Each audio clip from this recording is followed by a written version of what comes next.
Welcome to Fuzzled, from confusion to clarity in digital marketing. I'm Paul Culshaw, and I want to open your eyes to clear, simple digital marketing ideas that can help to grow your business. If you've ever felt overwhelmed by marketing jargon or unsure where to start, you're in the right place.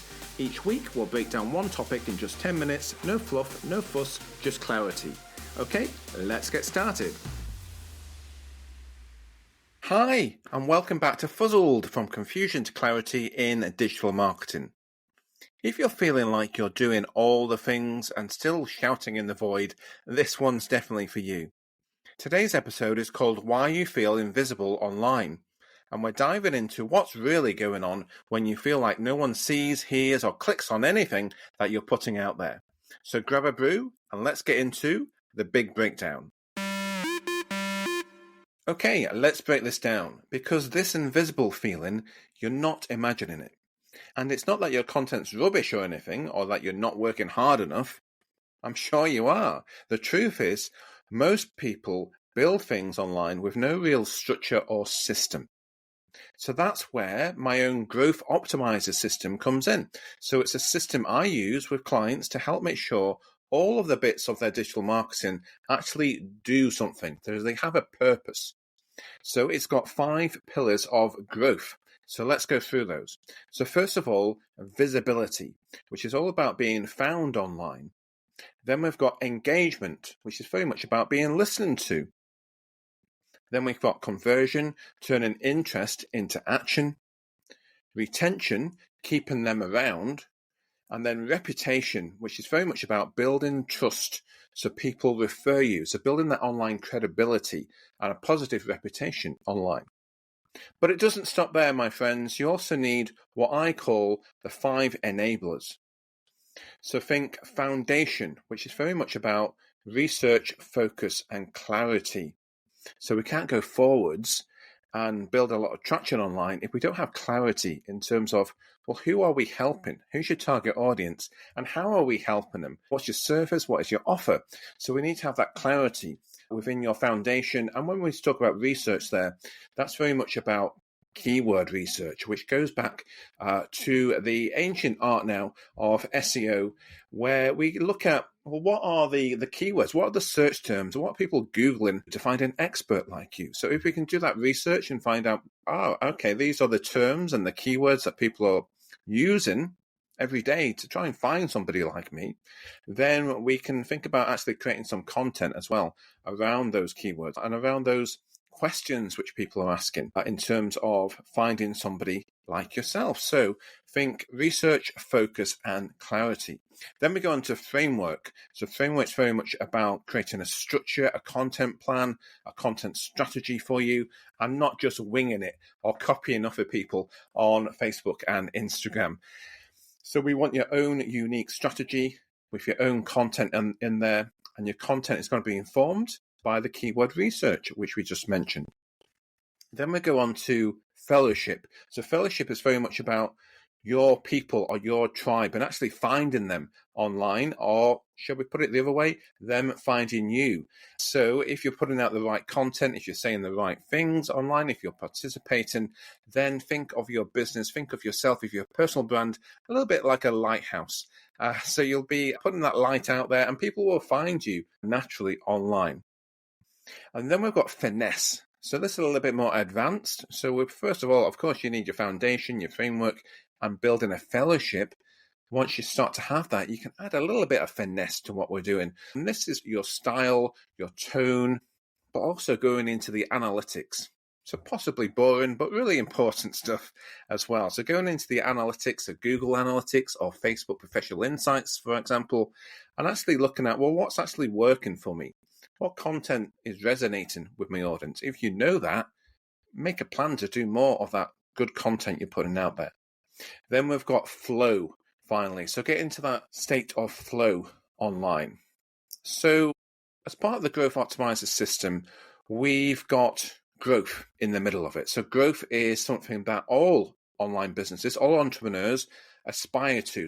However, in order to facilitate that growth, we need to really embody the habits and the rituals and the actions needed to get that growth in your business. So flow is very much about those habits, the rituals, and actually making this stuff work for you every week and every month and gaining that momentum.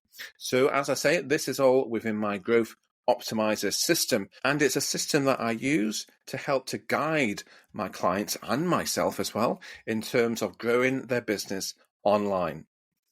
So when you're feeling invisible, chances are one or more of those areas that we've just mentioned need a little bit of TLC. So most likely it's visibility. And that's what we're going to look at now in our buzzword bingo. So let's play a quick round of buzzword bingo. So what's this all about? So I want to celebrate and explain all of those unusual jargon words, the acronyms within marketing, of which there are many, to help you find that clarity. So we're all about going from confusion to clarity here, aren't we? So we're going to be picking a word in each episode and explaining it for you. So today's word is visibility. What's that all about? I'm sure you've heard it. Be more visible. Just show up more. Visibility is key. We see those messages all the time online. But what does visibility actually mean? Most online coaches talk about it like it just means posting loads on Instagram. But visibility didn't start on social media. It started with SEO, which is search engine optimization. So visibility is a metric originally from SEO. It's based on how many search terms your website shows up for, how high it ranks, and how often people search for those things. If you're number one in Google, for example, but for something that no one's searching for, well, guess what? You're still going to be invisible. But if you're ranking for 100 useful search terms that loads of people are actively Googling, wow, you're not invisible anymore. You're going to be pretty highly visible. Think of it like this. Good visibility is like strapping 50 million bike reflector bands to your arms. Bad visibility is like cycling in the dark in a black hoodie. And that's what we're really talking about when we say be visible. It's about being findable, and findable means strategy, not just winging it. All right, it's time for another segment of my podcast, which is called What Would Paul Do? So if I was starting out and I was feeling invisible online, here's what I'd focus on. Visibility through fellowship. So this means consistency. I'd post on a regular basis using a content plan that suits me. So a content plan that's actually designed for me. So I would batch on a day that works for my life as well. So personally, I batch all of my social media content on a Friday. Yeah, it's great to do that because then over the weekend you can enjoy it knowing that the week ahead is all taken care of. You've created your content and you've scheduled it in. So batch on a day that works for you, not what an influencer told you to do. Then I'd focus on participation. So you want to be posting online? Absolutely. So posting in terms of social media posts, also blog posts as well. If you do have a blog and you're a writer, go ahead and get those blogs out there. But you have to participate. So absolutely post, but also reply to comments as well on your social media posts. Join the conversations, collaborate, show up in other people's spaces. So when somebody comments on your posts, don't ignore it. Think if somebody was talking to you in real life and they paid a compliment to you or they replied to what you had just said and then you just didn't say anything to them. You blanked them, basically. It's the same in terms of social media comments and replies. You want to put a reply in there and try to get a conversation going in the comments as well. Try to get 2 or 3, even 4 comments in terms of those replies for somebody to build that rapport and that connection with them. And then finally, I'd focus on listening. So monitor mentions of your brand or of yourself if you're a personal brand. Have a look out for those tagged posts as well. If you do a lot of Facebook marketing, are people tagging you in posts? Do you want those tagged posts to show on your timeline? And look out for those reviews as well. Maybe you've got some new Google reviews coming in. Have a look out for when you get those reviews. You normally get an email in your inbox to say you've got a new 5-star review, and it's great to have a look at those reviews and reply to those reviews as well, thanking the person for their positive words and vibes towards you. So listening means that people are already talking about you. You've just got to tune in.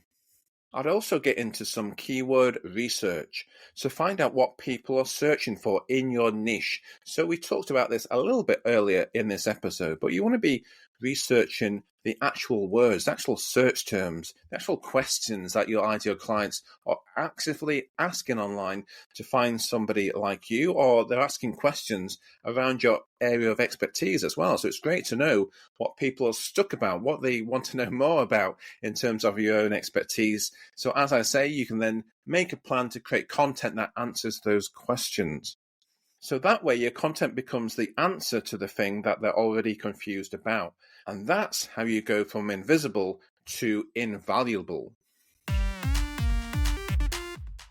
All right, so we're going to wrap up this episode now with a final segment, which I'm calling Marketing Fails and Holy Moly Moments, because I've worked in marketing for many years now. I've worked on great campaigns and got great results for clients. However, in between those times, there's been some moments where there's been some fails.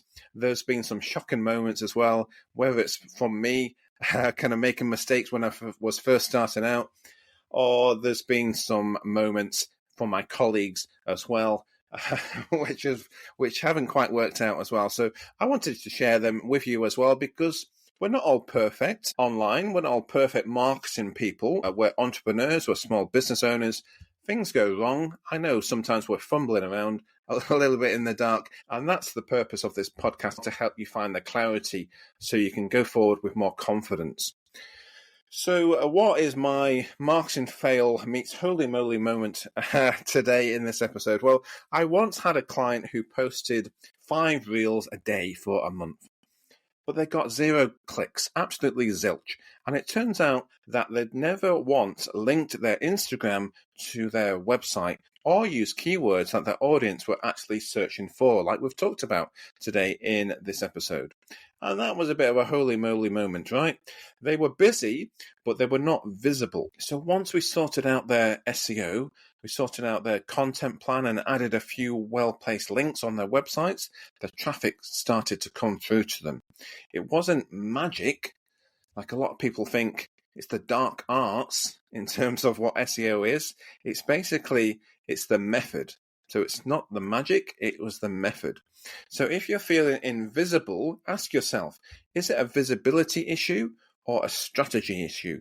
Because often it's both, and that's very fixable. Thanks for tuning in to Fuzzled, from confusion to clarity in digital marketing. If you found this episode helpful, please subscribe and share. It really helps content creators like me reach more people. And if you're ready to take your business to the next level, check out my Digital Success Academy. It's packed with step-by-step video trainings, templates and tools to help you grow your business with confidence. You'll find all the details at paulculshaw.com. See you next time, and remember, clarity beats confusion every time.